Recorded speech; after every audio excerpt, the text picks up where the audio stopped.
Consider possible causes of each risk event. Consider the possible consequences should an event occur. Consider safeguards that are planned to be in place to prevent the event occurring. Consider frequency and consequences.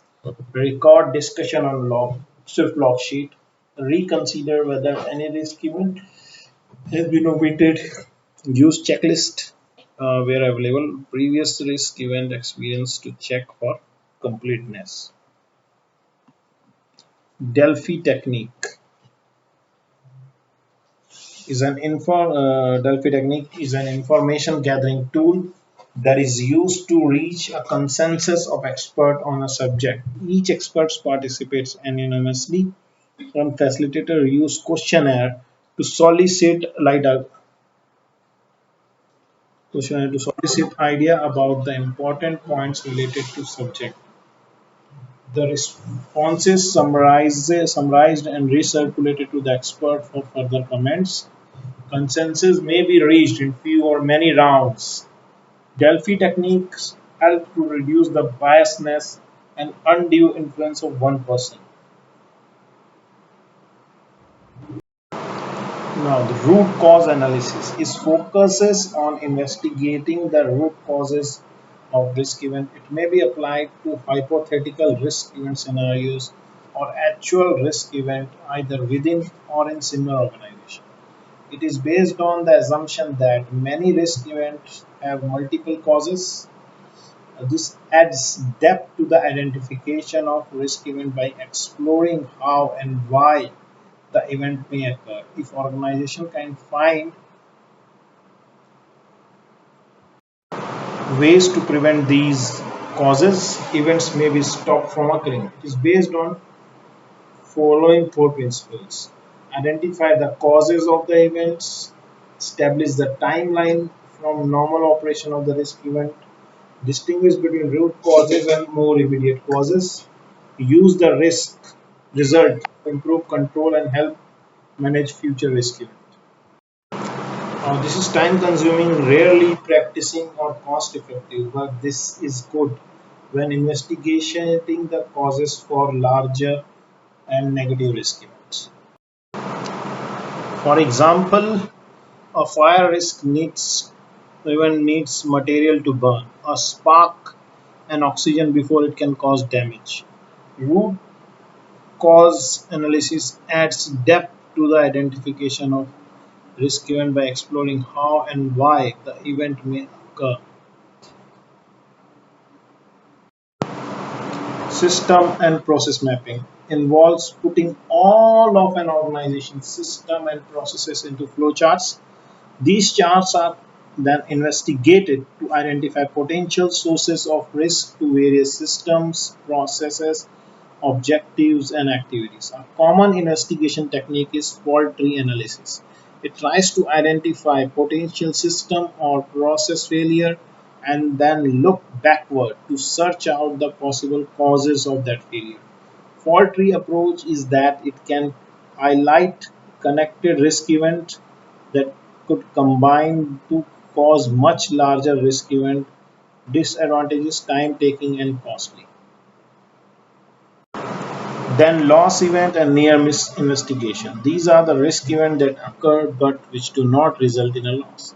This is a learning opportunity. Whenever they occur, organization may decide to identify the causes of these events by using techniques such as root cause analysis. Organization learn quickly from losses and near misses to help prevent more serious risk event in future.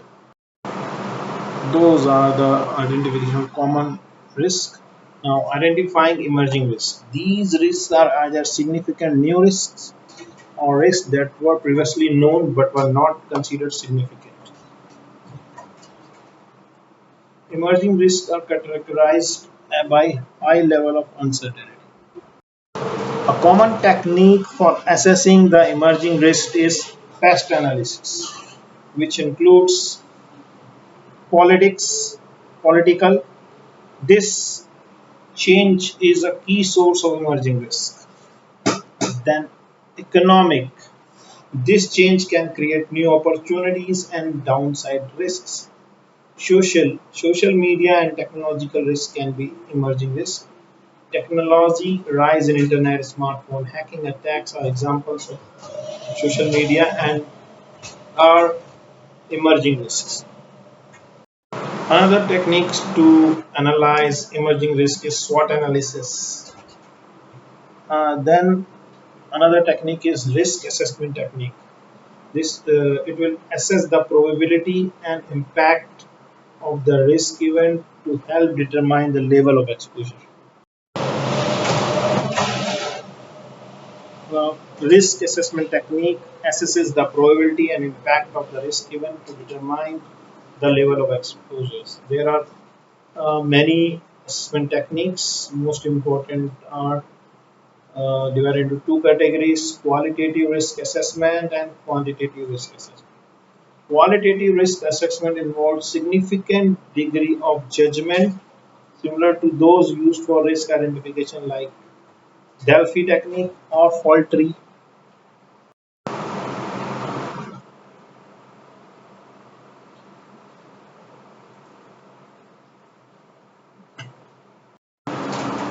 Quantitative risk assessment is superior to qualitative approach as it uses as it is precise and uses mathematical terms, does not rely on subjective judgment.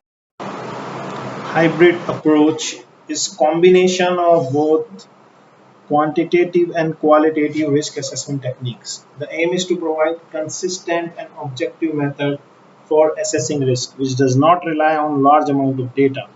The approach are used for extreme risk events or the risk with low probability and high impact.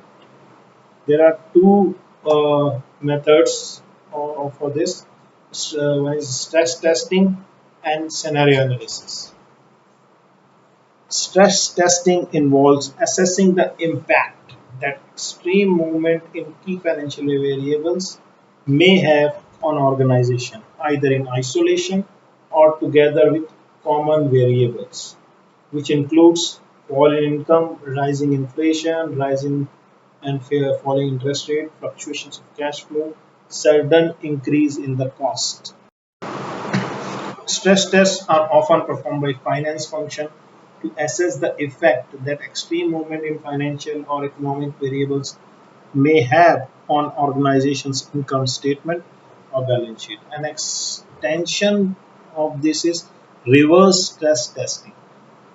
It establishes the point at which organization's objective is no longer achievable. Reverse stress testing has approaches such as uh, define the series of events which will cause the business plan to fail, then measure the implication on the business plan for each identified. Another one is income statement and balance sheet line items are investigated and identify the factors that would affect these line items to such degree that business plan may fail or organization become insolvent. It is good way to assess financial strength and to prepare organization for extreme events and reduce the chances of financial distress or bankruptcy. Another hybrid approach is scenario analysis. It is used as a strategic planning tool to help organization identify potential future and prepare for them. The military in many countries use scenario analysis to play out and prepare for different wartime disasters, support, and peacekeeping scenarios. It is a story or outline, description or model of possible sequence of risk events. Managers and experts determine possible and extreme future scenarios, then assess the impact from scenarios created. There are two types of scenarios: single variable scenarios, focus on specific event or occurrences. Second one, multiple variable scenarios are more complex and examine occurrence of multiple interrelated events which may occur at the same time or as a chain of linked events. It is time consuming and require number of functional specialists and managers, but benefits are considerable. Now, risk register. These may be spreadsheet or database application used to store information on risk events that have been identified and assessed. It should include a description of risk event that has been identified, risk category, person responsible for managing risk event on day-to-day basis, that is risk owner, qualitative probability and impact assessment of risk event, action underway to control probability and impact of the risk event.